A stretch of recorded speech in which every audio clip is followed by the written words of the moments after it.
जय श्री हरि, जय श्री विष्णु।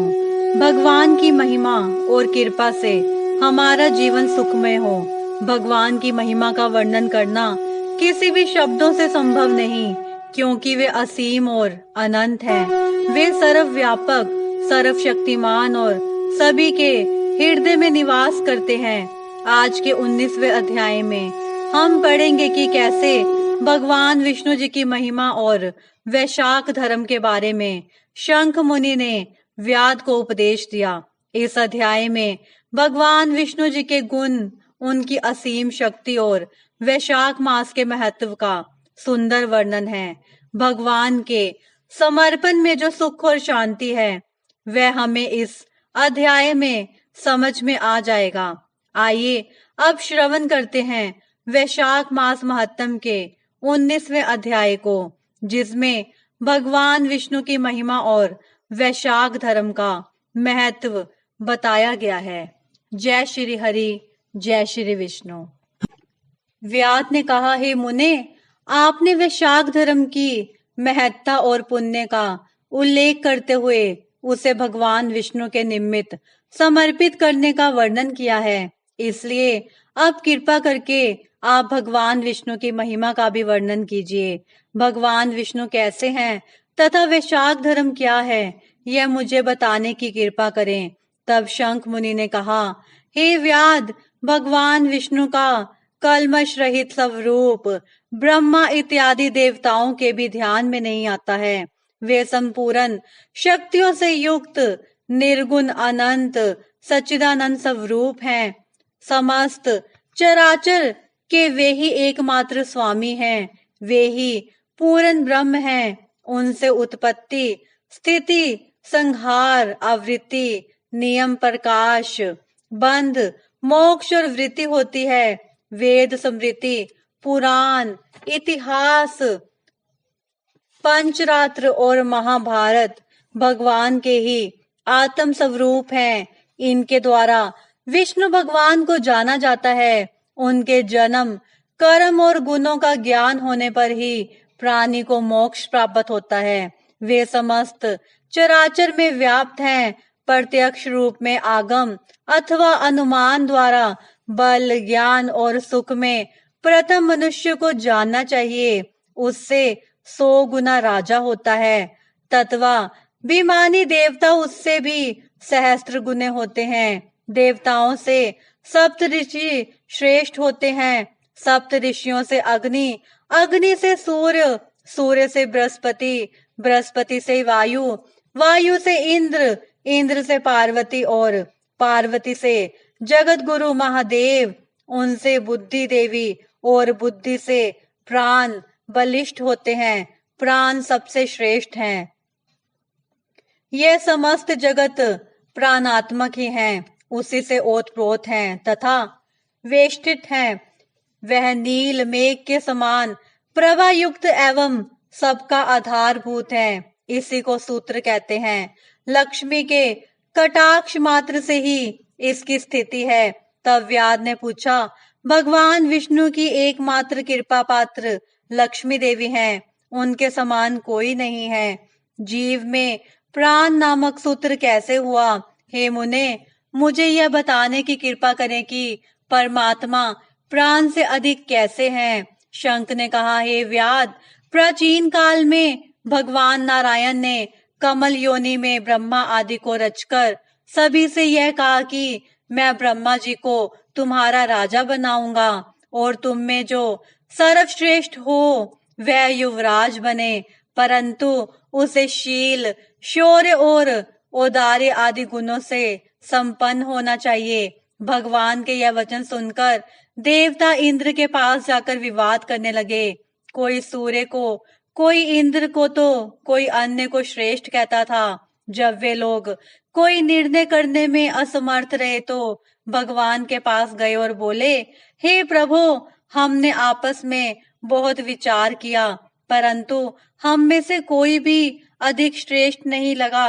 अतः अब आप ही इसका निर्णय करने की कृपा करें। भगवान उनकी बात सुनकर हंसे और बोले, मेरे विराट रूप शरीर में से जिसके निकलने पर शरीर गिर पड़े और उसके प्रवेश होने पर वह पुनः खड़ा हो जाए, वही तुम सब में श्रेष्ठ है। भगवान की यह बात सुनकर जयंत भगवान के पांवों में से निकल गया तो उसे सब लोग पंगु कहने लगे।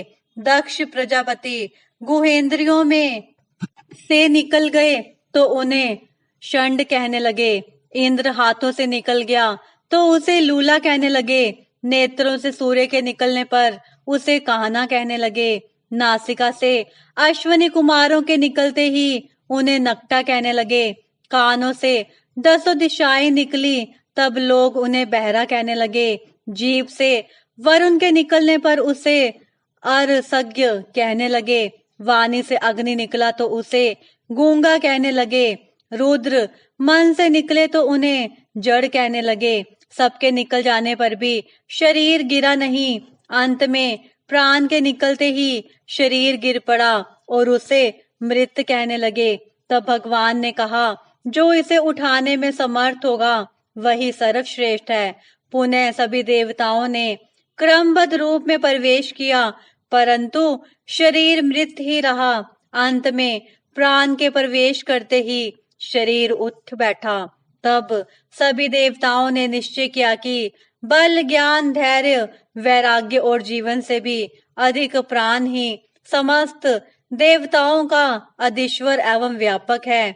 अतः उन्होंने प्राण को ही युवराज बनाया और उसके सम्मानार्थ सामवेद का गान करने लगे। इसी कारण यह चराचर सृष्टि प्राणात्मक है। प्राण सर्वव्यापक और सबका मूल है। यह प्राण भगवान विष्णु का अनुवर्ती और वशीभूत है। इसी कारण प्राणी को भगवान विष्णु का विशेष सहायक कहते हैं। भगवान विष्णु की इस महिमा को जानकर ही प्राणी शरीर को त्याग कर भगवान के समीप जाता है। शंख मुनि के इन वचनों को सुनकर उस व्याध ने पूछा, हे देव, आप प्राण की उस महिमा का वर्णन करें जो कहीं भी विदित नहीं है। तब शंख मुनि बोले, एक समय प्राण भगवान का पूजन करने गंगा तट पर गया। यहाँ ऋषि मुनियों के साथ धरती को हल से शुद्ध किया। पृथ्वी के नीचे कन्या ऋषि समाधि लगाए बैठे थे। वे हल से खींचकर बाहर आ गए और सामने प्राण को देखकर शाप देते हुए बोले, तीनों लोकों से तेरी महिमा नष्ट हो जाएगी और तुझे पृथ्वी पर कोई भी नहीं मानेगा। इस पर प्राण को बहुत क्रोध आया और वह मुनि से बोला, तूने मुझ निरपराधी को शाप देकर उचित नहीं किया है। इसी कारण हे कण्व, तू गुरुद्रोही होगा और तेरी सभी जगह निंदा होगी। हे व्याध, उसी समय से पृथ्वी पर प्राण की महिमा लोप हो गई है। कण्व ने भी शाप के वशीभूत होकर अपने गुरु की हत्या कर दी और वह सूर्य का शिष्य हुआ। हे व्याध, तूने जो पूछा था वह सब मैंने बता दिया। अब और क्या पूछना चाहता है? जय श्री हरि, जय श्री विष्णु। बहुत समय पहले की बात है। एक छोटे से गांव में एक वृद्ध और सम्मानित संत रहते थे जिनका नाम था रामानंद। वे भगवान विष्णु के परम भक्त थे और उनका जीवन भगवान के उपदेशों और भक्ति में व्यतीत होता था। हर दिन वे भगवान के नाम का जाप करते, भक्तों को उपदेश देते और भगवान की महिमा का प्रचार करते थे। गांव में एक युवक था जिसका नाम गोविंद था। वह बड़ा ही चंचल और दुनिया के मोह में फंसा हुआ था। उसने कई बार संत रामानंद से भगवान विष्णु की महिमा के बारे में सुना था, लेकिन उसका मन पूरी तरह से समर्पित नहीं था। एक दिन उसने संत से पूछा, स्वामी, भगवान विष्णु की महिमा क्या है? वे कैसे हैं? रामानंद ने उसे समझाते हुए कहा, भगवान विष्णु नित्य सशक्त और सर्वज्ञानी हैं। वे साक्षात प्रेम और करुणा के रूप में हमारे बीच निवास करते हैं। उनके द्वारा संसार का पालन, रक्षण और संहार होता है। वे अपने भक्तों की रक्षा करते हैं और उन पर कभी भी अपनी कृपा वर्षा करते हैं। गोविंद ने पूछा, लेकिन स्वामी, उनका स्वरूप कैसा है? रामानंद ने मुस्कुराते हुए उत्तर दिया, भगवान विष्णु का रूप परम सुंदर और अति शांत है। उनकी 4 भुजाएं हैं और उनके हाथों में शंख, चक्र, गदा और पद्म है। उनकी आंखें शांत, नीली और विशाल हैं और उनका रूप ऐसा है जो भी उन्हें देखता है उसका मन शांति और प्रेम से भर जाता है। भगवान विष्णु का रूप दिव्य और असाधारण है और उनके दर्शन से भक्तों का जीवन धन्य हो जाता है। रामानंद ने फिर कहा, तुम्हें एक दिन भगवान विष्णु के दर्शन होंगे जब तुम उनके भक्ति मार्ग को पूरी तरह से समझोगे और अपने जीवन को समर्पित कर दोगे। गोविंद ने संत रामानंद की बातों को सुना और धीरे धीरे उनके उपदेशों को अपने जीवन में उतारने का प्रयास किया। कुछ ही दिनों में वह अपने जीवन में बदलाव महसूस करने लगा। भगवान विष्णु की भक्ति में उसका मन रमने लगा और उसकी सभी परेशानियां दूर होने लगी। आज के इस अध्याय में हमने भगवान विष्णु की महिमा और वैशाख मास के महत्व को जाना। भगवान विष्णु के द्वारा दिया गया आशीर्वाद और उनका समर्पण हमारे जीवन को संपूर्ण रूप से बदल सकता है। वैशाख मास में भगवान विष्णु की पूजा और भक्ति से हमारे सभी पाप समाप्त हो जाते हैं और हमारी आत्मा को शांति मिलती है।